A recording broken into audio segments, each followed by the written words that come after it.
Hello friends. तो आज के कहानी का नाम है सर्वगुण संपन्न बहू। राधिका: नमस्ते आंटी जी। निर्मला: तुम तो ममता की बहू हो ना, अंदर आओ अंदर। राधिका: जी आंटी जी, मुझे थोड़ी चीनी मिल सकती है क्या? निर्मला: यह कौन सी बड़ी बात है। अरे सुधा बहू, रसोई घर से थोड़ी चीनी तो ले आओ। तभी निर्मला देवी राधिका की साड़ी और गहने बड़े गौर से देखती हैं। निर्मला: अरे वाह बहू, तुम्हारी साड़ी तो बहुत सुंदर है और गहनों का तो क्या ही कहना। मान गए तुम्हें, बहुत ही सलीके से रहती हो। मेरी नज़र में तो बहू तुम्हारी जैसी होनी चाहिए। तभी निर्मला दीदी की बहू सुधा वहाँ आ जाती है। निर्मला: और यह है मेरी बहू, इसे तो कपड़े भी पहनने का। खैर जाने दो। अच्छा बेटा, तुम्हें और कुछ चाहिए? राधिका: नहीं नहीं आंटी जी, फिलहाल तो चीनी से काम चल जाएगा, चलती हूँ मैं। निर्मला: ठीक है बेटी, आती रहना।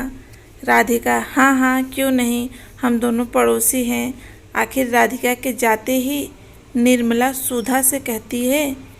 निर्मला: देखा बहू, तूने अच्छे घर की बहू का रहन सहन कैसा होता है, एकदम टिप टॉप। और एक तू है। सुधा अपनी सास के स्वभाव से अच्छी तरह परिचित थी, इसलिए बिना कोई जवाब दिए घर के काम करने में लगी रहती है। फिर एक दिन राधिका निर्मला के घर आती है और कहती है। राधिका: ये लीजिए आंटी जी, आज मैंने गर्मा गर्म समोसे और जलेबियाँ बनाई हैं, ज़रा चखिए तो सही और बताइए कैसी बनी है। निर्मला: क्या बात है बेटी, इतने स्वादिष्ट समोसे और जलेबी मैंने अपनी पूरी ज़िंदगी में नहीं खाई। तू दिखने में जितनी सुंदर है उतनी ही गुणी भी है। राधिका: ये तो कुछ भी नहीं है आंटी जी, मैं तो चाइनीज़ खाना बहुत अच्छे से बना लेती हूँ। निर्मला: अच्छा, तू ये सब भी बना लेती है? राधिका: मैं तो बचपन से ही खाने पीने की शौकीन हूँ।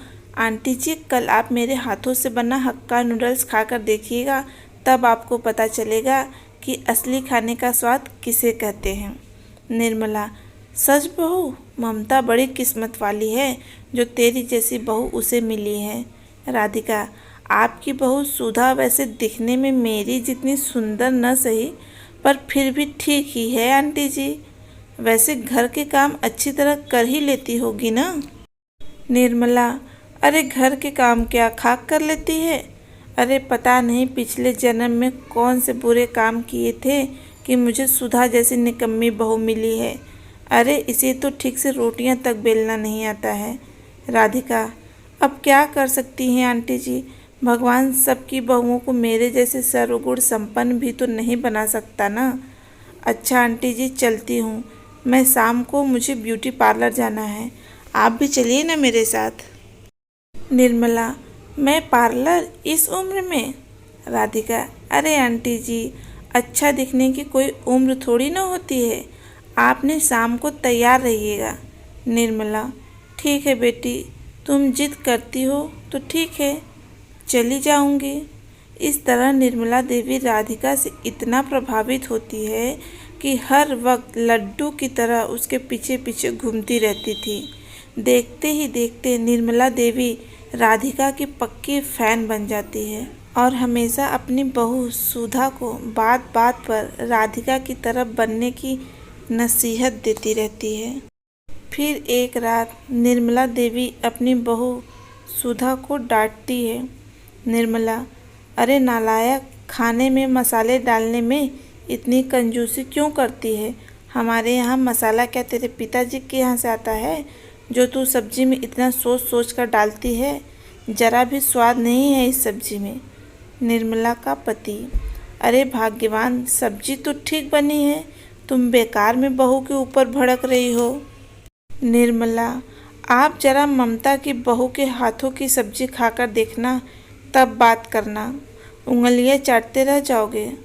सच में राधिका के सास ससुर बड़े किस्मत वाले हैं जो उन्हें राधिका जैसी बहू मिली है। तभी अचानक राधिका के घर से ज़ोर ज़ोर से चिल्लाने की आवाज़ें आती हैं। निर्मला का पति, अरे इतने ज़ोर ज़ोर से कौन झगड़ रहा है।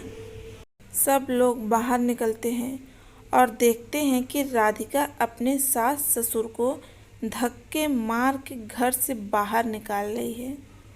राधिका, इतने दिनों से मुफ्त की रोटियां तोड़ रहे हो, दोबारा इस घर में नज़र मत आना। हाँ।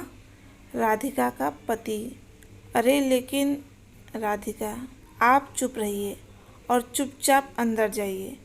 राधिका जैसे ही अपने पति को आग दिखाती है, वह सहम कर पीछे हट जाता है। राधिका के सास ससुर रोते बिलखते अपना सामान लेकर वहाँ से चले जाते हैं और सभी लोग तमाशाबीन बने चुपचाप ही सब कुछ देख रहे होते हैं। सुधा, क्यों माँ जी, आप तो चाहती थी ना कि मैं इसी की तरह बन जाऊं? निर्मला, अरे नहीं नहीं बहू, मैं तो मजाक कर रही थी। तू तो मेरी बहुत प्यारी बहू है। जो बाहर से जैसा दिखता है वैसा वो अंदर से भी हो, ये ज़रूरी नहीं है। तो ये वीडियो यहीं ख़त्म होती है। Please like share and subscribe.